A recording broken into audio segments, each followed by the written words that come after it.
And so as every week we have it, Voice of America's Nova Purvadi joins us live from Washington, D.C. at this hour.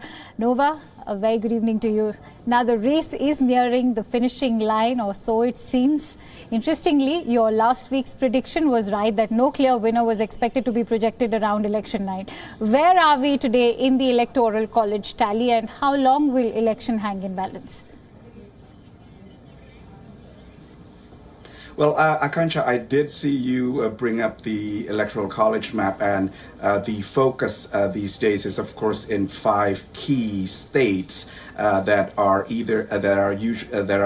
still counting their votes and have yet to be called or projected. Now, as we mentioned in our previous reports, many in the Democratic side were expecting a blue wave, such as they experienced in 2018 during the midterm elections, when they swept back to control the House of Representatives. And that's why I said at the time in our last meeting that we could know the direction, at least, of the elections by midnight Washington, D.C. time, which is around 9:30 a.m. On Wednesday, India time, New Delhi time. But that would have been the case if there had been a blue wave, if Florida and also Texas would suddenly go into the blue Democratic column. But of course, that didn't happen. And as one prominent analyst put it, on the day of the election, on the morning of the election, this could either turn out to be a blowout or a nail biter. Of course, it turned out to be the latter, because with those states going into the red column, we had to wait now for several other smaller, less populated states, and also states that take a little bit longer to count their votes and certify everything. And so we have states, basically all eyes are on Georgia, North Carolina, Pennsylvania, Arizona. VOA hasn't called Arizona as of Thursday night, unlike several other news agencies, and also Nevada. We're keeping an eye out on those. And Alaska usually takes a while, only 3 electoral college votes, not that much attention there. Right. But what's been interesting is one of the last states called by VOA is Maine, which splits its vote, right. And it's only 4, but it splits its votes, and so 3 go to Biden and 1 went to Donald Trump, Akansha. Absolutely. Let's also talk about Georgia and Pennsylvania. These are 2 states which flipped in the last half. Were there any surprises when it comes to vote numbers, or even certain states claiming victory? Which were the surprising states, especially the swing states? Well, on election night, there were few surprises because Florida ended up going red again, and Texas ended up staying red. Texas is, of course, a Republican Party stronghold. And we didn't really see many surprises in election night. But the surprises started coming on Wednesday, when Wisconsin and also Michigan were called or projected for Joe Biden. These are 2 states which are usually Democratic leaning, but in 2016 ended up swinging to Donald Trump, to the Republican Party. And so instead of a blue wave, as some supporters of Joe Biden had anticipated or expected, we got a blue wall of Wisconsin and Michigan, and also Pennsylvania is also Joe Biden's home state, or rather his the state where he was born, is also in that blue wall sort of path for Joe Biden to 270 electoral college votes. Now, Georgia is a surprise because most Americans here woke up on Friday morning, local time, to see that the lead has flipped, and former Vice President Biden now leads there, albeit by a fraction of votes. And that is quite surprising, because never since 1992 had Georgia supported a Democratic candidate Right. A lot of people credit a few people for this. The late congressman and civil rights activist John Lewis, who recently passed away, he was credited in this, and also Stacey Abrams, who ran for governor in 2018 and was defeated amidst allegations of voter suppression by the governor who is now the governor. And she's been very active in campaigning against voter suppression, in promoting voter registration. And so she's being credited at least for this flip, if it maintains the lead, in a state like Georgia, Akansha. Right. Also, Nova, Donald Trump's campaign team has filed lawsuits in the states of Nevada, Pennsylvania, Georgia, and even Michigan. What is the status of these lawsuits, and what is going to be the outcome now? Well, it's interesting. There are lots and lots of lawsuits, and every day we seem to see new lawsuits, and they can be divided into two. One is disputing the results of the count, especially when it's the margins are very thin, and two is to stop counting. A lot of the lawsuits that are filed to stop counting have been thrown out. I think you mentioned in Georgia and in several other states, because basically the reason the U.S. election is sometimes so difficult to explain is it's not a national system as it is in many countries. It's a state by state, and so each state has their own regulations, their own laws in relation to elections. And that is why we are seeing such different ways of handling ballots. Florida started tabulating its ballots, even early mail-in ballots, as they came in. Whereas Pennsylvania, as we've discussed thoroughly, still takes more time because they only count the mail-in ballots on election day on November 3rd. And the extra complexity of mail-in ballots are things like the signature on the ballot has to match exactly the records that the state has. And so with a lot of these lawsuits to stop the count, they've been thrown out. But on the lawsuits that will dispute results, they of course have to wait till the results are certified, which could take next week at least. And then those lawsuits would have to be filed. And sometimes they have to be filed at the cost of the complaint of the campaign. And will they have enough money to finance that kind of recount? And also historically, recounts don't really result in a different result, or not significantly different enough to sway the votes. But as we see in Georgia, as of this morning, it was only 1,000 votes separating the two. So with that one, I'm sure the litigation is coming furiously. And perhaps being filed maybe sometime next week, if not earlier. Right. It's interesting to see how you've broken down that dichotomy between those lawsuits. And of course, going by what you're saying, it seems that we'll have to wait for the results and to find out the validity of these lawsuits, which are questioning the integrity of the results. I'm going to request you, Nova, to hang in there as I'll come back to you to discuss a whole plethora of more issues that are waiting on U.S. election itself. For now, let's quickly take our viewers through what social media companies are doing to curb misinformation. Now, social media companies have made a lot of changes ahead of the US election to stop the spread of misinformation. Has it been enough? VOA's Michelle Quinn reports. As Americans await the outcome of Tuesday's national elections, Twitter, Facebook, Google, and other internet firms will be busy doing something else, monitoring their sites and deciding which posts to allow and when to stop the spread of misinformation.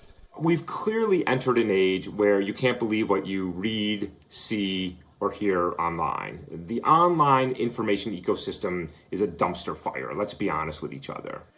At issue, will internet sites be conduits of misinformation about voting, election results, and post-election turmoil? And what actions might malicious content spark? That's the real fear, is that there'll be some sort of misinformation, cobbled together with calls for some type of action, or that people may take that as a call to action, whether or not it even includes an explicit one. And I think that's the real fear right now, is that there'll be some sort of civic unrest. Twitter has started labeling some factually questionable tweets about election issues and pointed users to credible information. The company says it will flag tweets if candidates prematurely claim victory. Facebook said it could turn to so-called break glass options. That could mean taking steps the firm reportedly has used in other parts of the world, like Sri Lanka and Myanmar. Deactivating hashtags related to false information about election results, suppressing viral posts that spread messages of violence or fake news.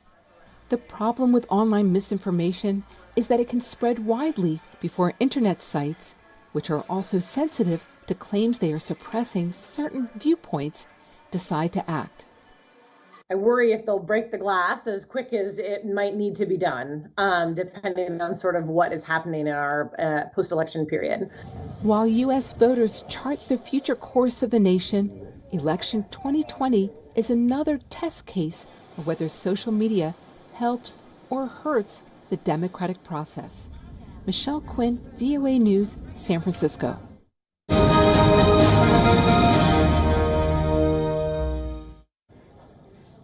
Let's now talk more about the elections.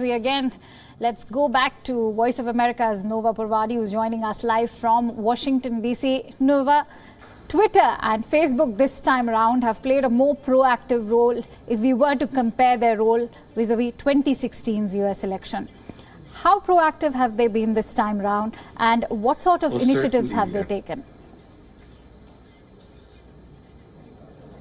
Well, it's interesting, Akansha, on election night, or rather early Wednesday morning after the election, they already started when President Trump claimed that he had won. A prompt or a warning or a flag came up on Twitter and Facebook. And the same thing happened the day after, when President Trump didn't make any media appearances, but he certainly tweeted a lot on Wednesday. And a lot of his tweets were similarly flagged. Same thing happened when President Trump asserted that he'd won again based on the votes that were counted on Tuesday night, in his press conference on Thursday night, Washington, D.C. time. But any tweet to that effect was also flagged.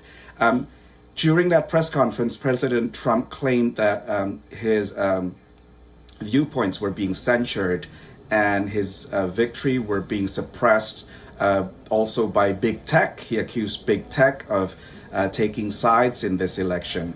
Now, that has been a long allegation, an allegation that's been long made, that these flags or fact checks or attempts to dispel misinformation are actually attempts to censure. And that's a fine line that Facebook and Twitter and other social media companies have to tread. But certainly they do not want to be accused of creating the free-for-all as they had in 2016, when many outside influences, especially from Russia, was able to spread misinformation on social media, Kansha. Right. As far as outside influences are concerned, issue of national security seemed to have, of course, occupied an important place even during this election. Having said that, what issues have dominated this election, be it racism, immigration, of course, national security, as I mentioned, even the issue of the pandemic's handling?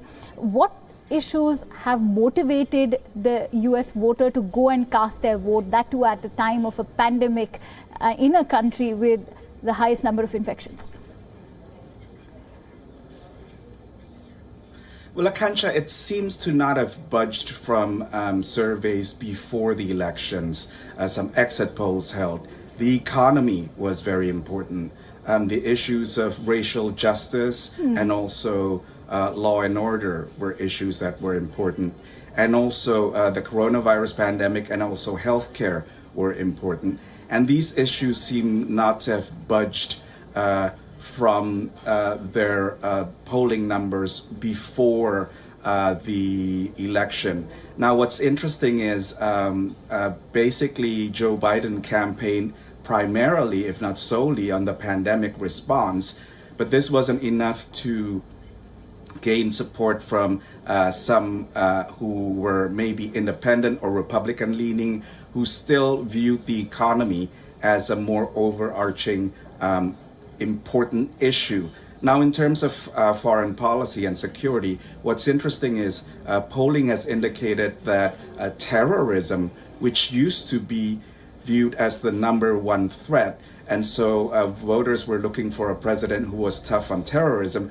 Now it's sort of shifted, and polling indicates that the pandemic or pandemics are something that the president should keep Americans safe from. This kind of flipped from similar polls in March, which showed terrorism still being the main threat to America. Now the pandemics are considered a threat.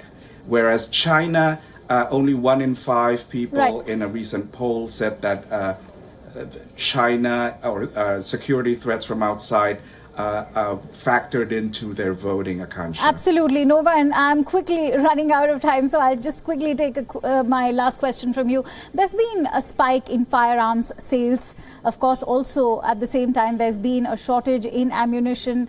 Fear and anxiety has been running high. Shops are boarding up. They boarded up already before the election took place. Protests have been taking place. Is this election by far the most divisive and polarized election in the history of US politics? It could be, at least since the modern era, or since I've been covering elections stateside since 2008. I've never seen shops and businesses being boarded up before election results are announced.